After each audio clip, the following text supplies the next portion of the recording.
Kisah pengorbanan para sahabat memang tiada habisnya. Dari sahabat Abu Bakar, Umar, Utsman, dan Ali, juga para sahabat yang lain. Mereka tak pernah memperhitungkan kerugian yang akan dihadapinya. Bahkan kehilangan nyawa pun tak jadi masalah. Kecintaan dan getar hati sahabat Abu Bakar ketika Nabi Muhammad SAW harus hijrah ke kota Madinah. Beliau mengajak sahabat Abu Bakar, orang yang sangat dekat dengan beliau, untuk menjadi pendamping dalam perjalanan menuju ke kota Madinah. Harusnya dari kediaman beliau berjalannya adalah ke arah utara, karena kota Madinah secara geografis terletak di sebelah utara kota Makkah. Akan tetapi Rasulullah SAW berjalan menuju ke arah tenggara.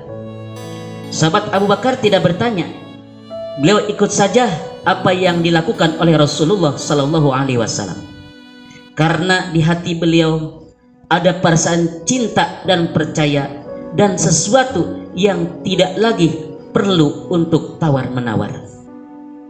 Rasulullah SAW tidak pernah keluar dari lisannya sesuatu yang tidak pantas untuk dipercaya.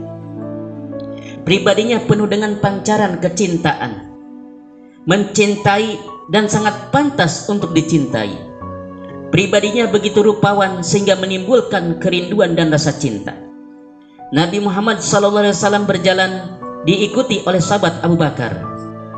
Ketika akan sampai kira-kira 8 km dari arah Masjidil Haram, sahabat Abu Bakar baru sadar bahwa sebentar lagi akan istirahat, karena memang sudah dekat dengan Gua Sur. Sebelum Rasulullah SAW memasuki gua, sahabat Abu Bakar dengan sigapnya mengecek dan menutup lubang-lubang yang ada di dalam gua, guna untuk menghindar dari gangguan binatang buas. Mereka sepakat untuk bergantian berjaga. Dalam tidurnya Rasulullah SAW meletakkan kepalanya di pangkuan sahabat Abu Bakar. Di dalam gua yang dingin dan remang-remang, tiba-tiba seekor ular mendesis keluar dari salah satu lubang yang belum ditutup oleh sahabat Abu Bakar. Sahabat Abu Bakar menatapnya dengan waspada. Ingin sekali ia menarik kedua kakinya untuk menjauh dari hewan berbisa itu. Namun keinginan itu dienyahkan dari benaknya, karena tak ingin ia mengganggu tidurnya Rasulullah SAW.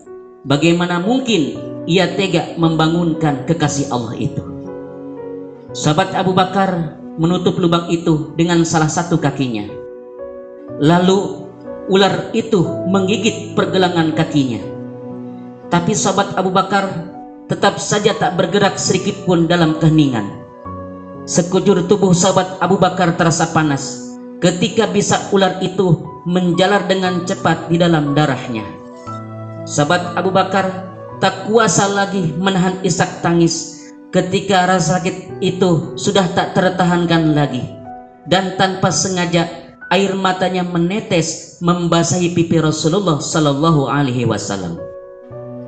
Rasulullah SAW terbangun lalu berkata, "Wahai Abu Bakar, kenapa engkau menangis? Apakah engkau menyesal mengikuti perjalanan ini?" "Tentu saja tidak. Saya ridho dan ikhlas mengikutimu kemanapun," jawab sahabat Abu Bakar. "Lalu kenapa engkau menangis?" Rasulullah bertanya. "Seekor ular baru saja menggigit saya, wahai Rasulullah. Lalu bisanya menjalar begitu cepat ke dalam tubuhku," jawab Abu Bakar dengan suara tercekat. Lalu Rasulullah SAW berbicara kepada ular itu, "Wahai ular, tahukah kamu siapa orang yang telah engkau gigit? Dia adalah sahabat yang paling utama. Jangankan daging atau kulitnya, rambutnya pun haram untuk engkau makan." Dialog Rasulullah SAW dengan ular itu menjadi mukjizat beliau, sehingga sahabat Abu Bakar mampu untuk mendengarnya. "Ya, aku mengerti. Bahkan sejak ribuan tahun yang lalu, ketika Allah Subhanahu wa taala mengatakan, barang siapa yang memandang kekasihku yang bernama Muhammad bi ainil mahabbah, dengan pandangan kecintaan, aku anggap cukup untuk menggiring orang tersebut masuk ke dalam surga. Kata ular, ya Rob, beri aku kesempatan yang begitu cemerlang dan indah ini. Aku ingin sekali bertemu dengan kekasihmu dan memandang wajah kekasihmu bi ainil mahabbah, dengan pandangan yang penuh kecintaan. Lanjut ular. Lalu apa kata Allah? Silakan kau pergi ke Jabal Thur, tunggulah di sana, kekasihku akan datang pada waktunya. Jawab Allah Subhanahu wa taala. Ribuan tahun aku menunggu di sini. Aku digodok oleh api kerinduan karena ingin berjumpa denganmu, wahai Rasulullah sallallahu alaihi wasallam. Tapi sekarang lubangku ditutup oleh kaki Abu Bakar, maka kugigitlah dia.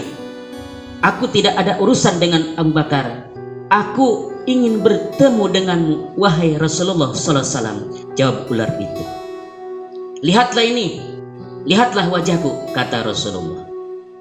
Setelah itu, tanpa menunggu lama, dengan penuh kasih sayang, Rasulullah sallallahu alaihi wasallam meraih pergelangan kaki sahabat Abu Bakar dengan menyebut nama Allah Sang Maha Pencipta. Rasulullah sallallahu alaihi wasallam mengusap bekas gigitan ular itu dengan ludahnya. Maha suci Allah, seketika itu juga rasa sakit hilang tak berbekas. Gua Sur kembali ditelan senyap. Kini giliran sahabat Abu Bakar yang beristirahat dan Rasulullah sallallahu alaihi wasallam berjaga. Sahabat Abu Bakar menggeleng kuat-kuat ketika Rasulullah sallallahu alaihi wasallam menawarkan pangkuannya untuk beristirahat. Tak akan rela dirinya membebani pangkuan yang penuh berkah itu. Inilah sikap yang ditunjukkan oleh sahabat Abu Bakar sebagai seorang sahabat kepercayaan Rasulullah sallallahu alaihi wasallam. Ia merelakan semua yang dimilikinya demi keselamatan dan perjuangan dakwah Rasulullah sallallahu alaihi wasallam. Bahkan ia merelakan nyawanya terancam demi keselamatan Rasulullah sallallahu alaihi wasallam. Demikian akhir dari kisah ini, semoga bermanfaat.